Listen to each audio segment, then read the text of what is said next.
എല്ലാവർക്കും നമസ്കാരം. ഈ കഴിഞ്ഞ ദിവസങ്ങളിൽ സോഷ്യൽ മീഡിയകളിൽ നമ്മളെയൊക്കെ ആകെ വിഷമത്തിലാക്കിയ ഒരു ന്യൂസായിരുന്നു ഒരു 9ാം ക്ലാസ്സുകാരൻ്റെ ആത്മഹത്യ എന്ന് പറയുന്നത്, അല്ലേ?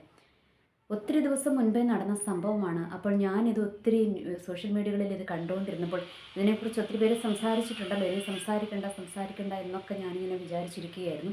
അപ്പോൾ വീണ്ടും വീണ്ടും വീണ്ടും സോഷ്യൽ മീഡിയകളിൽ ഇത് കണ്ടുകൊണ്ടിരിക്കുമ്പോൾ എന്തോ ആ കുഞ്ഞു മോൻ്റെ മുഖം മനസ്സിൽ നിന്ന് മായുന്നില്ല. അപ്പോൾ കുറച്ച് കാര്യങ്ങൾ പറയണമെന്ന് വിചാരിച്ചിട്ടാണ് ഞാൻ ഈ വീഡിയോ ചെയ്യുന്നത്. ഓക്കെ.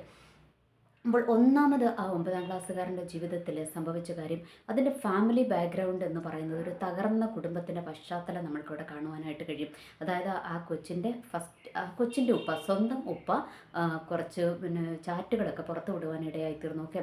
അപ്പോൾ ആ കൊച്ച് നിരന്തരം ഉപ്പായോട് പറയുന്നുണ്ട്, എനിക്കിവിടെ നിൽക്കണ്ട, എന്നെ ഉപ്പായുടെ അടുത്തൊരു കൊണ്ട് ഉപ്പ വിദേശത്തേക്ക് കൊണ്ടുപോയെന്ന് ഇദ്ദേഹം പറയുന്നുണ്ട്. അപ്പോൾ ഇദ്ദേഹം എന്തുകൊണ്ടാണ് കൊണ്ടുപോകാതിരുന്നതെന്ന് എനിക്ക് അറിഞ്ഞുകൂടാ. കാരണം ഒരു പക്ഷേ കുഞ്ഞിൻ്റെ വിദ്യാഭ്യാസം കഴിയട്ടെ എന്ന് വിചാരിച്ചിട്ടായിരിക്കാം. ഓക്കെ. എനിവേ എന്തായാലും പക്ഷേ ഇദ്ദേഹത്തിന് അവിടെ ഒരു ഉണർന്ന് പ്രവർത്തിക്കാമായിരുന്നു, അല്ലേ? എന്തുകൊണ്ടാണ് മോൻ എന്നോട് നിരന്തരമായിട്ട് ഇങ്ങനെ ആവശ്യപ്പെടുന്നതെന്ന് ഇദ്ദേഹത്തിന് ഒന്ന് അത് അന്വേഷിച്ച്, ആ കുഞ്ഞിൻ്റെ ഒരു പശ്ചാത്തലം അന്വേഷിച്ച് അതിനോടൊന്ന് മനസ്സ് തുറന്ന് സംസാരിച്ച് ആ വീട്ടിലിറങ്ങി ആ കുഞ്ഞ് അനുഭവിക്കുന്ന വിഷയങ്ങൾ, അപ്പോൾ അതിൽ നിന്നൊക്കെ ആ കുഞ്ഞിനെ ഒന്ന് രക്ഷപ്പെടുത്തുവാൻ, അല്ലെങ്കിൽ ഒന്നും വേണ്ടപ്പം ആ കുഞ്ഞിനെ ഏതെങ്കിലും ഒരു ബോർഡിംഗ് സ്കൂളുകളൊക്കെ ഉണ്ടല്ലോ, ഇവർ പൈസയുള്ളവരാണ്, അപ്പോൾ ഏതെങ്കിലും നല്ല ബോർഡിങ്ങിലോട്ട് ആക്കുവാനോ ഒക്കെ ഒന്ന് ശ്രമിച്ചിരുന്നെങ്കിൽ എന്ന് ഞാനൊന്ന് ആഗ്രഹിച്ചു പോവുകയാണ്. ഓക്കെ. അതവിടെ നിൽക്കട്ടെ. അപ്പോൾ ഒരു തകർന്ന കുടുംബ പശ്ചാത്തലം നമ്മൾക്കിവിടെ കാണാം. എന്ന് വെച്ചാൽ ഈ കുഞ്ഞിൻ്റെ ഉപ്പയും ഉമ്മയും വേർപിരിഞ്ഞവരാണ്. ഉമ്മ വേറെ കല്യാണം കഴിച്ചു. അപ്പോൾ ഉമ്മയോട് കൂടിയാണ് ഈ മോൻ താമസിക്കുന്നത്. അപ്പോൾ വന്നിരിക്കുന്ന ഉപ്പ എന്ന് പറയുന്നത് അവൻ്റെ സ്റ്റെപ്പ് ഫാദറാണ്, അല്ലേ? അവൻ്റെ സ്വന്തം ഉപ്പയല്ല. അപ്പോൾ അദ്ദേഹം എങ്ങനെയാണ് ഈ കുഞ്ഞിനെ കണ്ടതൊന്നും എന്ന് എനിക്ക് അറിഞ്ഞുകൂടാ. ഓക്കെ. അപ്പോൾ ഞാൻ പറഞ്ഞു വരുന്നത്, ഈ മോനെ സംബന്ധിച്ചിടത്തോളം അവൻ്റെ ഹീറോ എപ്പോഴും അവൻ്റെ ഒറിജിനൽ ഉപ്പയാണ്, അല്ലേ? അവൻ്റെ അതേത് പിള്ളേരുടെ അങ്ങനെയാണ്. ഇനിയിപ്പോൾ തീരെ ചെറിയ പിള്ളേരാണെങ്കിൽ പോട്ടെ, ഇനി അതല്ലെങ്കിൽ അത്രയും ക്രൂരതയൊക്കെ ചെയ്തവരാണെങ്കിൽ അവരെ മക്കൾ വെറുക്കുമായിരിക്കും. ഇനി അതല്ല, ഈ പേരൻസ് തമ്മിലുള്ള അസ്വാരസ്യങ്ങൾ മാത്രമാണ്, മക്കളോട് അവർക്ക് സ്നേഹമാണെങ്കിൽ ഈ കുഞ്ഞുങ്ങളുടെ മനസ്സിൽ എപ്പോഴും ഇവരുടെ ഉപ്പ അല്ലെങ്കിൽ അവരുടെ അച്ഛൻ, പപ്പ, അമ്മ ആരും ആകട്ടെ, അത് അവർക്കൊരു ഹീറോ തന്നെയായിരിക്കും. ഓക്കെ. അപ്പോൾ ആ ഒരു സ്ഥാനത്തേക്ക് വേറൊരാൾ വരുന്നത് ഒരിക്കലും ഈ പിള്ളേർക്ക് അത്ര പെട്ടെന്ന് അങ്ങ് ദഹിക്കത്തൊന്നുമില്ല. അതവർ പ്രകടിപ്പിക്കുന്നുണ്ടാകത്തില്ല, പക്ഷേ അതവർക്കത് പെട്ടെന്ന് ദഹിക്കത്തില്ല. അത് ഒരു പക്ഷേ പേരൻസിന് പെട്ടെന്ന് അത് മനസ്സിലായി എന്ന് വരത്തില്ല. ഓക്കെ. അവരുടെ ഉള്ളിൽ ഒരു അകൽച്ച ഉണ്ടാകും. ഓട്ടോമാറ്റിക്കായിട്ട് പിന്നെ എന്താകും, എൻ്റെ ഉപ്പായുടെ സ്ഥാനത്തേക്ക് വന്നിരിക്കുന്ന ആ വ്യക്തി, എന്താ പറയുക, ആ വ്യക്തിയും ഉമ്മയും കൂടെ ഒന്നിച്ച് ജീവിക്കുന്നതൊക്കെ ചിലപ്പോൾ ഈ കുഞ്ഞിന് അത് പെട്ടെന്ന് അങ്ങ് അക്സെപ്റ്റ് ചെയ്യാൻ പറ്റിയെന്ന് വരില്ല. കാരണം സ്വന്തം ഉപ്പയും ഉമ്മയും കൂടെ ഒന്നിച്ച് ജീവിച്ച ജീവിതം ആ കുഞ്ഞ് കണ്ടതാണ്, അല്ലേ? അപ്പോൾ പെട്ടെന്ന് ഈ കുഞ്ഞിന് അത് അക്സെപ്റ്റ് ചെയ്യാൻ പറ്റിയെന്ന് വരത്തില്ല. അങ്ങനെ ഒരു മാനസിക സംഘർഷത്തിൻ്റെ ഇടയിലാണ് ആ കുഞ്ഞ് ഉള്ളത് എന്നുള്ള കാര്യം സത്യമാണ്. ആ കുഞ്ഞെന്നല്ല, അതുപോലെയുള്ള കുഞ്ഞുങ്ങളൊക്കെ അങ്ങനെയാണ്. ഓക്കെ. അതിൻ്റെ ഇടയ്ക്ക് നമ്മൾക്ക് ഈ ഉമ്മയും കുഞ്ഞിനെ ഉപദ്രവിക്കുമായിരുന്നു എന്നുള്ളതാണ് ആ ഉപ്പയുടെ ചാറ്റിൽ നിന്ന് മനസ്സിലായത്. ബെൽറ്റ് കൊണ്ട് അടിക്കുമായിരുന്നു എന്നൊക്കെ ഒരു ചാറ്റൊക്കെ കാണുവാനായിട്ട് ഇടയായിത്തീർന്നു. ഓക്കെ. അപ്പോൾ ഇവിടെ ഞാൻ ആ ഉമ്മേനെ കുറ്റപ്പെടുത്തുന്നില്ല, പക്ഷേ ഇവർ കുറച്ചും കൂടെ തന്മയത്വത്തോടെ ആ കുഞ്ഞിനോട് പെരുമാറണമായിരുന്നു. അവർക്കത് മനസ്സിലാക്കാൻ കഴിഞ്ഞില്ലാത്തത് കൊണ്ടായിരിക്കാം. ഓക്കെ. അല്ലെങ്കിൽ ഇനി ഇവരും ഒരു മാനസിക സംഘർഷത്തിലായിരിക്കും. കാരണം ഇവരെ സംബന്ധിച്ചിടത്തോളം ഇവരുടെ രണ്ടാമത് വന്നിരിക്കുന്ന ഭർത്താവിനെയും ഇവർക്ക് സന്തോഷിപ്പിക്കേണ്ടതുണ്ട്, അല്ലേ? അപ്പോൾ ആ ഭർത്താവിനെ സന്തോഷിപ്പിക്കാൻ ഒരു പക്ഷേ ഈ കുഞ്ഞിനെ ഒരു പക്ഷേ എന്താ പറയുക, ഉപദ്രവിക്കേണ്ട ഒരു സിറ്റുവേഷനിലോട്ടൊക്കെ ഇവരുടെ മാനസിക നില കൊണ്ട് ഇവർ എത്തിയതായിരിക്കാം.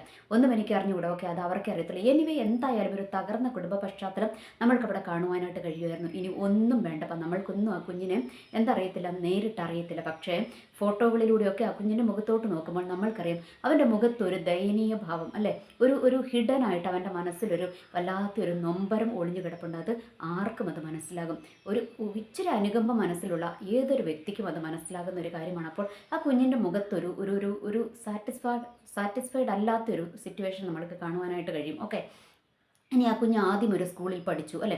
ആ സ്കൂളിൽ പഠിച്ചു കഴിഞ്ഞപ്പോൾ അവിടെ നിന്ന് ഒരു പെൺകൊച്ച്, അത് എന്താണ് അതിൻ്റെ സത്യാവസ്ഥ എന്നറിയത്തില്ല, ഞാൻ കേട്ട ന്യൂസ് ഇങ്ങനെയാണ്, ആ പെൺകൊച്ച് ആ കൊച്ചിനെ പ്രകോപിപ്പിച്ചു. അവനോട് പറഞ്ഞു, എന്താ പറയുക, നീ ഇങ്ങനെ കറുത്തിരുന്നത് കൊണ്ടായിരിക്കും എന്താ പറയുക നിൻ്റെ ഉപ്പ നിന്നെ ഇട്ടിട്ട് പോയതെന്നെങ്ങാണ്ട് ഈ പെൺകുട്ടി ഒരു ഫസ്റ്റ് സ്കൂളിൽ എന്തോ ഒരു കമൻ്റ് അടിച്ചു. അപ്പോൾ ഇവൻ പ്രകോപിതനായി ആ കുട്ടിയെ എന്താ പറയുക ഉപദ്രവിച്ചു. അവൾ തിരിച്ചും കൊടുത്തു എന്നൊക്കെയാണ് പറയുന്നത്. ഇപ്പോൾ ആ പെൺകുട്ടി അവിടെ നിന്ന് സ്കൂൾ മാറിപ്പോയി എന്നൊക്കെ കേൾക്കുന്നു. ഓക്കെ. അപ്പോൾ എനിവേ അവിടെ ആ സ്കൂൾ മാനേജ്മെൻറ്റ്, ആ ആദ്യത്തെ സ്കൂൾ മാനേജ്മെൻറ്റ് വളരെ മോശമായിട്ടാണ് ആ കുട്ടീനെ ട്രീറ്റ് ചെയ്തതെന്നുള്ളത് നമ്മൾക്കതിനകത്ത് ആ കുട്ടിയുടെ ഉമ്മയുടെ പോസ്റ്റിൽ നിന്നൊക്കെ മനസ്സിലാക്കുവാനായിട്ട് സാധിച്ചു. ഓക്കെ, അവർ ആ കുട്ടീനെ ഏതാണ്ടൊരു ഒരു തടവ് പുള്ളീനെ കൈകാര്യം ചെയ്യുന്നത് പോലെ മാറ്റിയിരുത്തുക, അങ്ങനെ ഇങ്ങനെയെന്നുള്ള കാര്യങ്ങളൊക്കെ ഇവർ ചെയ്തു. ഒക്കെ അവരങ്ങനെയൊക്കെ ചെയ്തു എന്നുള്ളത് നമ്മൾക്കതിനകത്ത് കാണുവാനായിട്ട് കഴിയും. ഇനി ആ ടോപ്പിക്കിലായിട്ട് ഞാൻ പറയാം. ഇനി രണ്ടാമത് അവനെ വേറൊരു സ്കൂളിൽ കൊണ്ടാക്കി. ഇനി ആ സ്കൂളുകാരെ ഇറക്കിയ ഒരു സ്റ്റേറ്റ്മെൻറ്റാണ്, ആ സ്കൂളിൻ്റെ ഏറ്റവും എന്താ പറയുക, ആ സ്കൂളിൽ പഠിക്കുന്ന പിള്ളേരെ ഓർത്തും നമ്മൾക്ക് സങ്കടം തോന്നുന്ന ഒരു സ്റ്റേറ്റ്മെൻറ്റാണ് അവർ പത്രക്കുറിപ്പിൽ ഇറക്കിയിരിക്കുന്നത്. അവർ പറഞ്ഞു, ഈ കുട്ടി, അതായത് ഈ മരണപ്പെട്ടു പോയ കുട്ടി ഈ രണ്ടാമത്തെ സ്കൂളിൽ അവൻ സ്ഥിരം പ്രശ്നക്കാരനാണ് എന്ന്. ഞാൻ ചോദിക്കട്ടെ, ഒരു സ്കൂളിലോട്ട് ഒരു കുട്ടിയെ നമ്മൾ വിടുന്നത് എന്തിനാണ്? അവരെ പഠിപ്പിക്കാൻ അല്ലേ, അവരെ മൂല്യങ്ങൾ പഠിപ്പിക്കാൻ. വെറും പുസ്തകപ്പുഴ മാത്രമാക്കാനാണ് സ്കൂളുകളിലോട്ട് നമ്മൾ വിടുന്നത്? അല്ല, അവരെ മൂല്യങ്ങൾ പഠിപ്പിക്കണം അല്ലേ. എല്ലാം ആ കുട്ടിയുടെ സ്വഭാവ രൂപീകരണം, ഇതൊക്കെ കുടുംബത്തിൽ നിന്ന് മാത്രമല്ല വരുന്നത്. ചിലപ്പോൾ തകർന്ന കുടുംബത്തിൽ നിന്ന് വരുന്ന കുട്ടികളുടെ സ്വഭാവ രൂപീകരണം നടത്തുവാനാണ് സ്കൂളുകൾ പ്രയോജനപ്പെടുത്തേണ്ടത് അല്ലേ.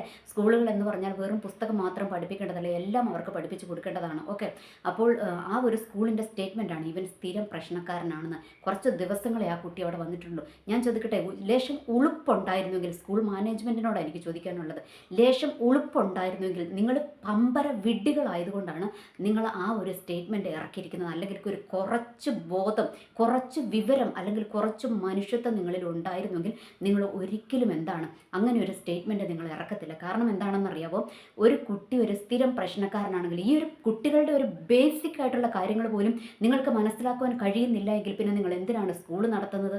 പിന്നെ നിങ്ങൾ എന്തിനാണ് കുട്ടികൾക്ക് വിദ്യാഭ്യാസം കൊടുക്കുവാനാന്ന് പറഞ്ഞു വിദ്യാഭ്യാസ സ്ഥാപനങ്ങൾ നടത്തുന്നത്? പിന്നെ എന്തിനാണ് നിങ്ങൾ അധ്യാപകരാന്ന് പറഞ്ഞുകൊണ്ട് ഞെളിഞ്ഞിരിക്കുന്നത്? ഞാനൊരു കാര്യം ചോദിക്കട്ടെ, ഒരു കുട്ടി പ്രശ്നക്കാരനാകുന്നു എന്നതിൻ്റെ പിന്നിൽ അവരുടെ ഒരു മാനസിക സംഘർഷം ഉണ്ടാകും അല്ലേ.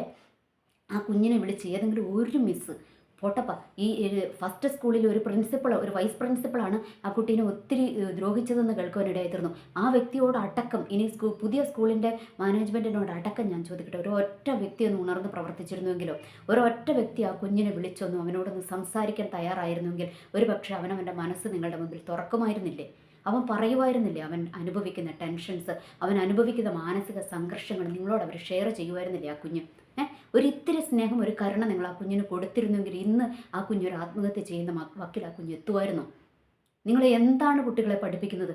അവരുടെ ആ ഒരു മാനസികാവസ്ഥ, അതായത് കുഞ്ഞുങ്ങളുടെ സൈക്കോളജി പോലും മനസ്സിലാക്കാൻ നിങ്ങൾക്ക് കഴിയുന്നില്ലെങ്കിൽ പിന്നെ നിങ്ങൾ എന്തിനാണ് സ്കൂളെന്ന് പറഞ്ഞ് തുറന്നു വെച്ചുകൊണ്ടിരിക്കുന്നത്? നിങ്ങൾ എന്ത് പഠിപ്പിക്കാനാണ്? നമ്മൾക്ക് വേണ്ടുന്നത് കുറേ എൻജിനീയേഴ്സിനെ, കുറേ ഡോക്ടേഴ്സിനെ മാത്രമല്ല. ഡോക്ടേഴ്സ് വേണം, എൻജിനീയേഴ്സ് വേണം. ഇനി ഒരു ഡോക്ടറെ എടുത്താൽ ചുമ്മാ പൈസ ഉണ്ടാക്കുന്ന ഒരു ഉപകരണം മാത്രമാണോ ഡോക്ടർ? അല്ല, ഈ ഡോക്ടർക്ക് എന്തുണ്ടാകണം? ഡോക്ടർക്ക് തൻ്റെ മുൻപിൽ വരുന്ന പേഷ്യൻറ്റിനോടൊരു കരുണ ഉണ്ടാകണം, ഒരു അനുകമ്പ ഉണ്ടാകണം.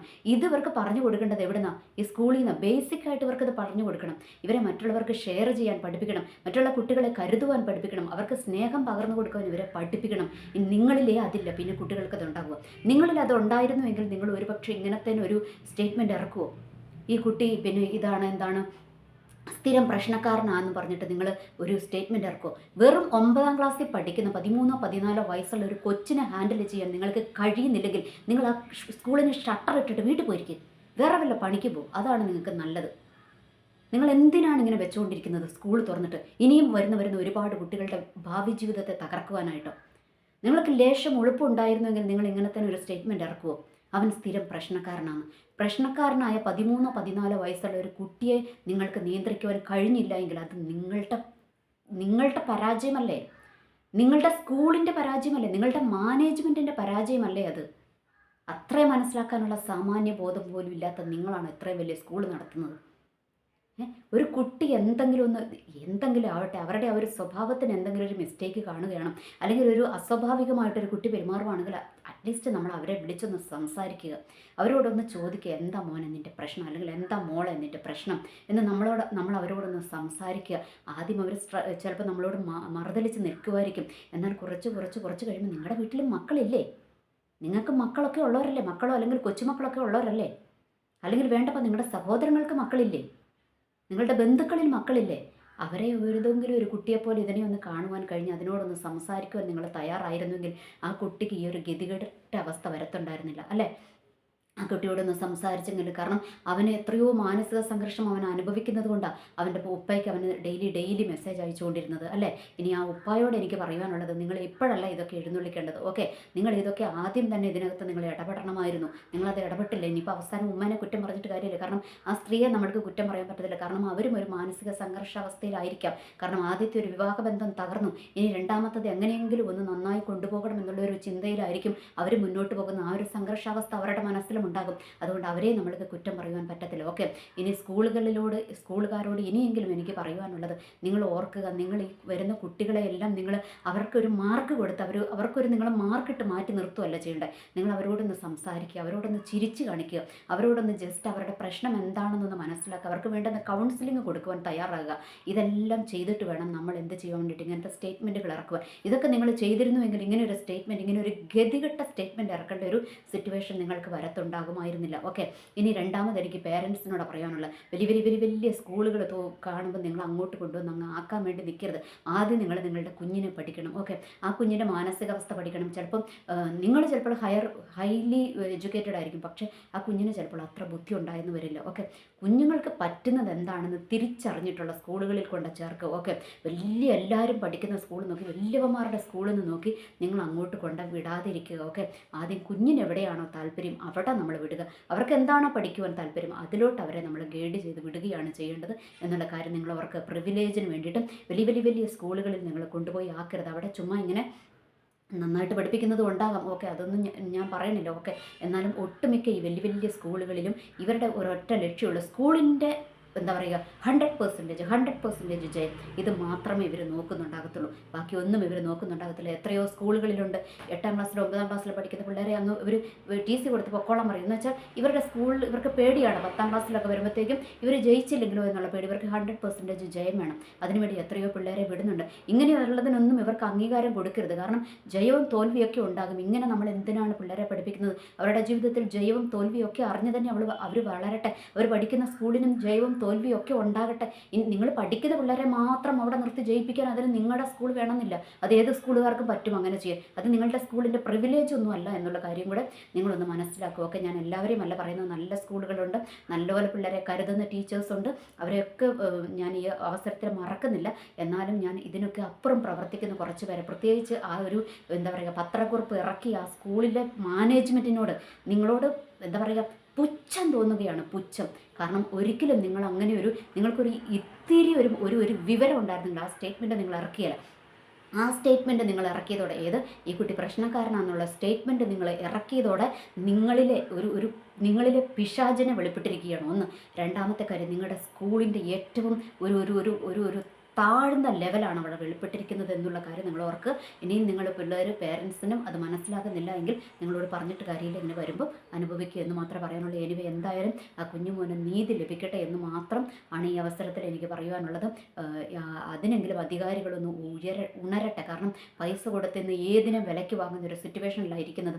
അതൊക്കെ മാറ്റിവെച്ച് ആ കുഞ്ഞിന് സ്വന്തം കുടുംബത്തിലുമുണ്ട് കുഞ്ഞുങ്ങളെന്നുള്ളൊരു ബോധത്തോടെ നമ്മുടെ അധികാരവർഗ്ഗങ്ങൾ എഴുന്നേറ്റ് ഈ കുഞ്ഞിന് നീതി മേടിച്ചു കൊടുക്കാൻ. ഇതുപോലെയുള്ള കുഞ്ഞുങ്ങൾക്ക്, ഒരു കുഞ്ഞിൻ്റെ കാര്യം ഇതുപോലെ ഒത്തിരി സ്കൂളുകളിൽ ആത്മഹത്യ ചെയ്യുന്നുണ്ട്. ഓക്കെ, ആ കുഞ്ഞുങ്ങൾക്ക് നീതി ലഭിക്കട്ടെ. ഇനി രണ്ടാമത് പിള്ളേരോട് പറഞ്ഞു കൊടുക്കുക, നിറത്തിൻ്റെ പേരിലൊക്കെ എന്തിനാണ് ഇങ്ങനെ പിള്ളേരെ അങ്ങോട്ടും ഇവർക്ക് വരുന്നത്? എന്തിനാണ് ഇവർക്ക് ഇങ്ങനെ ഒരു സിറ്റുവേഷൻ ഇവരുടെ മനസ്സിൽ വരുന്നത്? ഒന്നെങ്കിൽ ഇവരുടെ പേരൻസ് കൊടുക്കുന്ന ട്രെയിനിങ് ആയിരിക്കും ഇവർക്ക്.